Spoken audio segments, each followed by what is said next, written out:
Good morning everyone. আজকে একটা নতুন ব্লগ নিয়ে চলে এসেছি তোমাদের কাছে। আজকে আর ঠাকুরকে দেখিয়ে নয়, আজকে সব অসুস্থ মানুষকে দেখিয়ে শুরু করছি দিনটা। সকাল অনেক তাড়াতাড়ি হয়ে গেছে, আমি 6:45-র মধ্যেই উঠে পড়েছি। উঠে রান্না বসিয়ে দিয়েছিলাম, কারণ আমার মেয়ের স্কুল ছিল, ওর বাবা অফিস যাবে না, ওর জ্বরটা কমেনি এখনও ঠিক মতো। রাত্রে অবধি জ্বর এসেছিলো, সকালবেলা এখনও গায়ে জ্বর আছে। সেই জন্য আমি বললাম যে আজকে একবারে শরীরটাকে একটু ভালো করে ঠিক করে নাও, তারপর অফিস যাবে, কারণ এই রোদে বেরোনো মানেই আবার ফিরে ফিরে জ্বর আসবে। কালকে জ্বর গায়ে নিয়ে অফিস গেছিলো বলেই আবার রাত্রিবেলা ওরকম জ্বর এসেছিলো। তো এখন মেয়ে স্কুলে চলে গেছে, আমার রান্নাবান্নাও মোটামুটি কমপ্লিট। এবার রাতের একটু বাকি আছে, ওটা পরে করছি। তো এখন দুজনে বসে গেছি চা খেতে। সব দিন তো সময় হয় না, এই অসুস্থ বলেই তাই একসঙ্গে চা খাওয়া হচ্ছে। এখন ঘড়িতে বাজে 9টা। এ দেখো চোখ মুখের অবস্থা, দেখো কি অবস্থা হয়েছে। তাও হাসিটা ঠিক আছে মুখে, তাও বলছে আমি অফিস যাব অফিস যাব, আমার সব ক্ষতি হয়ে গেল এসব বলছে। আমি বললাম তোমার সুস্থ হয়ে যাওয়া যাওয়া ভালো না এরকম বারে বারে ফিরে ফিরে জ্বর আসা ভালো, কোনটা ভালো? তাই জন্য বললাম আজকে একটু রেস্ট নিয়ে নাও, কাল থেকে অফিস যাবে আবার। তাই আমরা চা খেয়ে নিচ্ছি। এখন অনেকটা সময়, মেয়ে স্কুলে ফিরতে দেরি আছে, সেই 3টের সময় ফিরবে। তারপরে আগে আগে কি হয় দেখাবো। এটা যে দেখছো না, এটা কিন্তু সকালবেলা আমার মেয়ে যখন বেরোচ্ছিল তখনই আমি মেখে নিচ্ছিলাম। কীভাবে এই ভাতের দেওয়াটা ভাতে দেওয়া ঠিক না, এটা কীভাবে মাখাচ্ছি সেটাই তোমাদেরকে দেখিয়ে নিচ্ছি। আমি পটল, চাল কুমড়ো এগুলো ভেজে নিয়েছি, আর আলু গাজর এটাকে সেদ্ধ করে নিয়েছি, দিয়ে ভালো করে এগুলোকে সব একসঙ্গে মেখেছি। আর পেঁয়াজ, শুকনো লঙ্কা এগুলো সব মেখে ভালো করে একটা মণ্ড তৈরি করেছি। দেখো আজকে দুপুরে লাঞ্চ নিয়ে বসে গেছি। লাঞ্চে আছে উচ্ছে আলু সেদ্ধ, আর পটল গাজর আলু সব যে মাখিয়েছিলাম, দেখবে সেইটা দেখেছো, সেইটার হচ্ছে মাখানো ভাত, ডিম সেদ্ধ আর ডাল পালং আর লেবু নুন এগুলো আছে। আর আমার হচ্ছে আমি হচ্ছে উচ্ছে আলু নিয়েছি, তার জন্য এই কটা ভাত নিয়েছি। এই যে দেখো আমার ভাতের পরিমাণ, আর লাউ সেদ্ধ, আর এই মাখানোটা ডিম সেদ্ধ, লেবু আর ডাল পালং, এই হচ্ছে আমার লাঞ্চ। আর তোমার শরীর কেমন আছে বলে দাও। একটু বেটার আছে।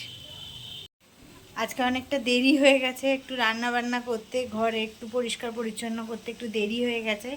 এখন তাই তাড়াতাড়ি করে খেয়ে নিচ্ছি। এবার মেয়েকে আনতে যাব, তো তাই জন্য অনেকটাই দেরি হয়ে গেছে, এতটা দেরি হয় না সাধারণত। এবার মেয়েকে আনতে মেয়েরা আনতে যাওয়ার এখনও দেরি আছে, তাও 1 ঘন্টা বাকি আছে। তাই খেয়ে নিই চটপট করে, খাওয়ার পরে আবার দেখা করছি। এই যে আমরা বেরিয়ে পড়েছি শাহরুখকে আনতে যাওয়ার জন্য। ওর বাবার শরীর খারাপ, কিন্তু ওই যে মেয়ের আবদার, মেয়ে বলে গেছে যে বাবা তুমি কিন্তু আনতে যাবে। আমি বারণ করলাম, অনেকবার করে বললাম যে যেও না, আমি নিয়ে চলে আসছি, রোদের মধ্যে যেও না। যেহেতু একটু মেঘলা করেছে সেই জন্য বলছে না আমি যাব, ও বলে গেছে অনেক করে, কারণ ওর একটু সুবিধা হয় আর কি, গাড়িতে আসলে চট করে চলে আসতে পারে, সেই জন্য বলেছে।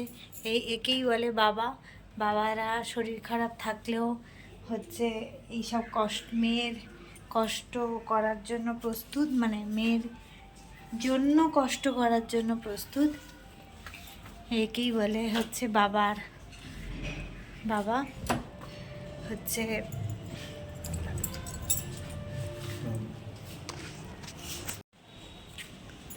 তাও অনেক রোদ আছে, ভাবলাম মেঘ করেছে, মেঘলা হয়েছে, খুব খুশি হয়েছিলাম যে বৃষ্টি হবে বলে, কিন্তু বৃষ্টি কিছুই হচ্ছে না। দেখো স্কুলের সামনে পৌঁছে গেছি। প্রতিদিনের এই এক জ্যাম আমি তো প্রতিদিন বাসে বা অটোতে আসি, এই জ্যাম ঠেলে ঠেলে আমাকে আসতে হয় স্কুলে। এত স্কুলের সামনে এত জ্যাম থাকে, আমার আসতেও দেরি হয়ে যায়। দেখো পরে Barasat Indira Gandhi memorial high school, এটা ক্লাস 12 অবধি আছে, এটা ওদের মেন গেট। এখান থেকে আমি ঢুকে যাচ্ছি।